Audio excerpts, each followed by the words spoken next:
Philippe Geluc, bonjour. Bonjour. Un grand merci d'avoir accepté l'invitation de la Fringale culturelle. Aujourd'hui, c'est un rendez-vous qu'on ne veut pas rater. Oui. Vous rencontrer.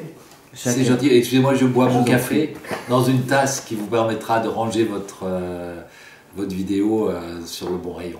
C'est ça. Donc chaque année, on a un rendez-vous ensemble, là depuis un petit moment, parce que sort Le Chat fait les petits chez Casterman. Ouais. Avec la petite bulle du chat, j'ai sous-titré le dernier, parce que le chat nous présente sa famille. Oui, j'ai sous-traité.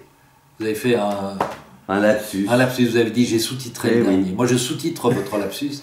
Le chat dit j'ai sous-traité le dernier. Oui, en fait il parle du troisième enfant, donc on voit sa femme et ses trois enfants, et l'un d'eux a une autre couleur que les autres, une autre forme. Enfin, on se dit qu'il n'est pas forcément du même lit. Et on ne sait pas. Le chat ne donne pas la solution. On ne sait pas si c'est un enfant adopté, si c'est le fils du voisin d'en haut, d'en dessous, ou du facteur. Enfin voilà, toutes les solutions sont possibles. Alors le chat revient quand même, Philippe, chaque année au moment de Noël. Oui, il a commencé, vous savez, c'est comme les oiseaux qui pondent leurs œufs à la même période de l'année. Hein. Lui aussi, je crois que mon premier, enfin non, je crois pas, je suis certain que mon premier album en 86 est sorti au mois d'octobre, et depuis nous avons gardé cette cadence, parce que dès la première année, il est devenu un cadeau que l'on offre souvent à Noël. Et des gens d'ailleurs m'avaient écrit, assez amusés, d'une petite ville à côté de là où je vivais, à la campagne, le pharmacien du coin, qui était amateur du chat, qui lisait dans le journal chaque semaine, lorsque le premier album est sorti, l'a reçu 7 fois le soir de Noël. Parce que tous ses enfants ont cru intelligent lui offrir l'album de son héros favori, et ils ont tous eu la même idée en même temps. Ça, c'est une belle affaire. C'est bien pour vous si toutes les familles font ça. Sauf que lui est allé les rendre bah oui, j'allais dire à la pharmacie, non, à la librairie, 2 jours plus tard. Après, il y a du rendu. Alors, c'est toujours un aussi bel objet. Cette fois-ci, c'est composé de 3 petits bouquins. Parlez-nous-en. Il y a les dessins du chat, mais écrits avec une orthographe... plus littéraire, les dessins du chat, les projets du chat. Oui, un autre s'appelle Prêchi-Prêcha, et le troisième, le Scrabble du dimanche. Ils constituent tous l'édition originale de ce 20e chat dans un coffret, comme j'ai fait l'année dernière et l'année d'avant avec la Bible sur le chat et puis le chat à sa table. Et l'objet me plaisait tellement dans cette formule d'un coffret qui s'ouvrait sur 2 livres que j'ai voulu créer la surprise avec celui-ci, surprendre mes lecteurs une fois de plus et mettre 3 livres au lieu de 2. Je ne vais pas grimper dans le nombre de livres à la fin, parce qu'à la fin ils vont se réduire à des formats illisibles. Donc voilà, il y aura une autre surprise la prochaine fois. Ces 3 livres complémentaires, avec des sensibilités, des approches différentes.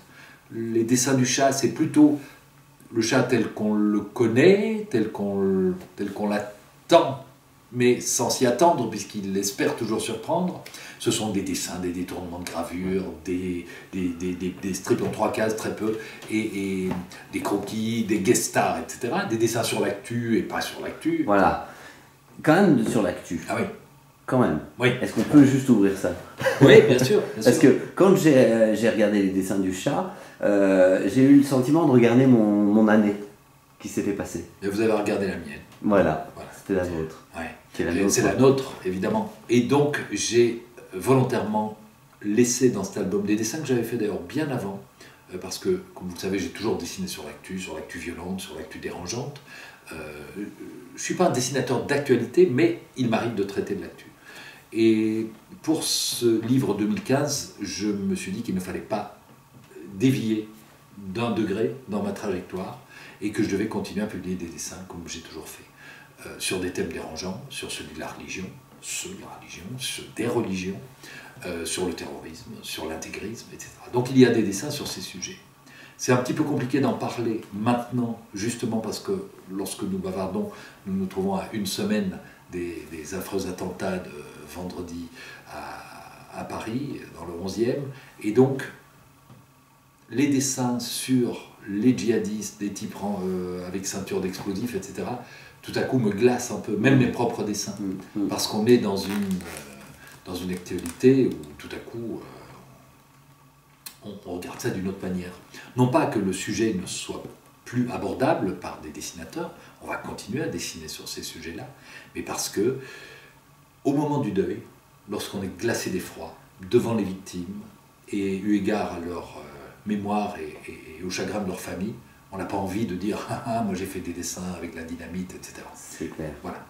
Donc, il y a ces dessins-là aussi. Il y a aussi le dessin, moi, qui m'a touché, des deux pilotes qui sont dans leur cockpit, et avec le papier cul. Oui, absolument. Alors ça, c'est un dessin que j'ai fait évidemment après cet horrible fait divers de ce pilote allemand qui s'est suicidé en suicidant tous les passagers du même coup. Je pensais avoir trouvé la solution pour que ça n'arrive plus, puisque l'un des deux était parti pisser.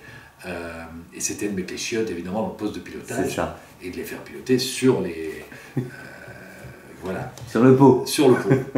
Mais le problème, c'est que s'il n'y a plus de papier, faut bien qu'il y en ait un des deux qui aille le chercher. Donc en fait, on croit trouver une solution et puis il y a d'autres problèmes qui sont.